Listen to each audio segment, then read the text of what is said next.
Azizlar, Moskvadan Toshkentga ketayotgan avtobusimiz mana pastga jarayonlar yakunlanyapti. Oldini talashayotgan erkaklarga iltimosnoma, bu prozba emas, iltimosnoma. Ayollar, er-xotinlar, farzandi bolalar chiqqanda iltimos qilaman, agarda siz birinchi mesdan yoki uchinchi mesdan oldingizmi, siz o'rningizga biz ayol kishini olib kelyapmiz, bu o'zimiz opamiz, o'zimiz onamiz sifatida olib kelyapmiz.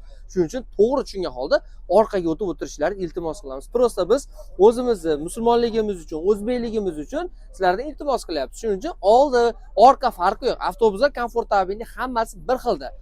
Sen menga bormasdan yaxshi gapirganda hamma narsa yaxshilik bilan tugaganligi uchun iltimos qilardik, shu joyda o'rnini o'zgartirsak. Keyin ketmoqchi bo'lganlar reyslarimiz har kuni amalga oshirilyapti. Moskvadan Toshkentga, Sankt-Peterburgdan Toshkentga через Moskva ketilinadi. Reyslar esa 68-70 soat mobaynida davom etadi va sizlarni manzilga Toshkentga yetkazib qo'yamiz. Avtobusda ketuvchilar uchun har kuni reyslar amalga oshirilyapti. 65-70 kilogrammgacha yuklar olib kelsa bo'laveradi. Bemalol kelsanglar bo'laveradi. Avtobuslarimiz ishonchli. Nima deysiz, xolajon? Avtobus yaxshimikan? Yaxshi, rahmat. Tavsiya qilsa bo'lar ekanmi? Bo'ladi. Отлично. Qayerdan o'zingiz? Toshkent Olmaliqdan. Olmaliqdan. Olmaliqlik opalarimiz kelsa bo'laveradimi? Bo'ladi. Aka, nima deysiz? U yoq bekyapsiz. Qayerdansiz? Keling, qaroringiz. Surxondaryodan. Surxondaryo. Nima deysiz? Hammaga tavsiya qilamiz o'sha. Bo'laverar ekanmi, yaxshimi?